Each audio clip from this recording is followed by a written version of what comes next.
Coming into the team, you're already thinking of people that have come through, and for most of us, you want to become one of those success stories as well.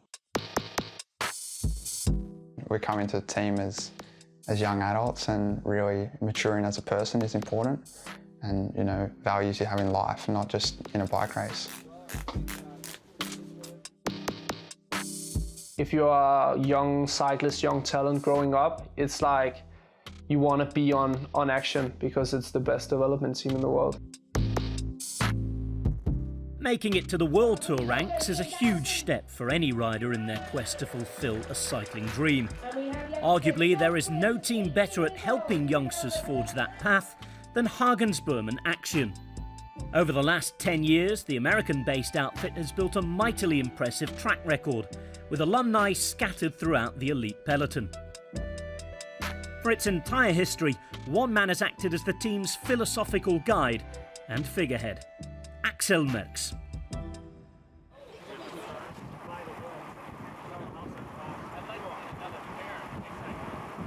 The reason the team really started is because it was all part of Lance Armstrong's comeback. He wanted to have a development team created to support Taylor Phinney, and asked me if I was interested in running it. I was just retired from professional cycling, and I was kind of looking around at what opportunities could raise, and I thought I might as well try that. When I got the offer, I thought, let's start a team, and let's do a team that I wish I was in when I was a bike rider. So I took all what I thought was a positive attitude and things that I went through my whole career, and tried to translate that to a development team with different limited budget, obviously.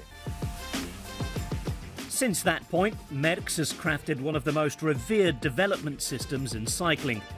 At the start of 2019, 29 World Tour riders were graduates of the Axeon system, dating back to 2009.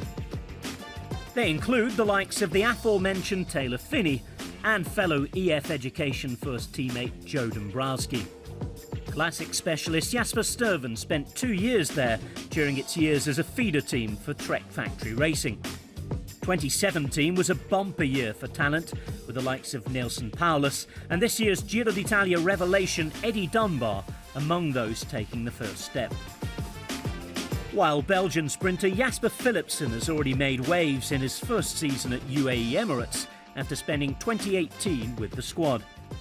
It's a great pride for me and for everybody that's worked for the program to see those guys do so well, and it's great to see them at the races and still supporting the program and talking to the new guys when they see them at the races, and to be in touch with them. Those new guys include a time-trialling Rolls-Royce, a laid-back rouleur, and a former US national champion. Just 3 hoping to be the next Axeon success. My name is Jonathan Brown. I'm from Nashville, Tennessee, and I'm 21 years old. I'm Michael Rice. I'm from Canberra, Australia, and I'm 23 years old. My name is Mikkel Bjørk. I'm from Denmark, and I'm 20 years old. Well, Mikkel is obviously a very talented rider, 2 times world champion time trial U23. He's just a powerhouse, and he's, I would say he's almost his biggest enemy is himself. He's very ambitious. He wants to get there yesterday. Going into the team, I was really focused on getting my threshold up, or getting my, it was more of how can I become a stronger cyclist? But I think after a year in the team, I realized that there are so many more things to it. For me, time trialing it's a way for me to get more well known and more respected in the pro peloton, because based on my road race performances, not that many people has noticed that. But a lot of people notice if you become an under 23 world champion. So for me, it has been the right way to do it. Focus on the time trialing and then slowly building up to be a better road cyclist. Johnny Braun winning national last year was a huge accomplishment for himself, but it was a huge honor for us. And a little bit after, national, he contacted me and said, I have some offer to go somewhere else, but I just want to let you know that I want to stay 1 more year with you, because I think that I'm not quite ready yet. And that kind of situates the mentality that Johnny has. My history with the team started a while before I was on it. My brother rode for the team for 4 years, quite a few years before I was on the team, so I knew Axel a little, and then once I turned 18, it was Axel. We had been talking throughout the year and sent me an email, and then that was pretty much it. I think a lot of us, when we come into the pro races, we're really eager, and learning from Axel and our directors, just keep calm in the races and not to stress out so much all the time, because if you're stressing out over a 5-hour race, by the time when it really matters, you're already mentally fatigued. Michael Rice has run a few races in the US. He's a really great team player. He's really good for the atmosphere. He's a very calm and I think kind of a mentor also a little bit with the riders. I think he has the talent to do great things. He just needs that little bit of a help and that breakthrough results to push him over the line. I describe myself as like a punchy sprinter, roller type cyclist. I prefer to be in the group environments in the peloton, and that's one of my strengths is moving through a group. I haven't won a professional race yet, so that's my first goal, and then to keep climbing up through the ranks and being a World Tour team is, that's where I want to end up and really make a career out of the sport.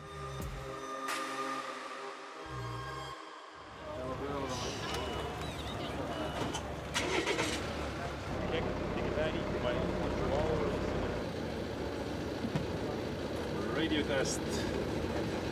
Mikkel, do you hear me? We were in the same team a couple of years. Most of the time also rooming together, like doing Tour de France, Giro d'Italia, Vuelta, stuff like that. We always said like, if the opportunity arises to work together at one point would be great. I'm responsible for the European part of the program, so basically I'm only in the US for our annual training camp over there in the beginning of the season, and other than that I focus on Europe with taking care of the logistics as well and contact with the organizers. No, I'm just mad that made everything smell. Okay guys, coming back to yesterday. Kevin had the worst moment to have his chain drop there, which left him at the back, at the top of the climb where it all happened. Anything from you guys to mention? Remarks? We were like 10-20 wheels too far back in the one decisive moment, and you have like 30 seconds to react. Yeah. And we couldn't, so. Short stages like that, it's just takes a lot of concentration because it can happen anytime, especially when there's so much wind. But that's what we're here for. We're here to learn, so it's not, Well, we give them the opportunity to fail, basically.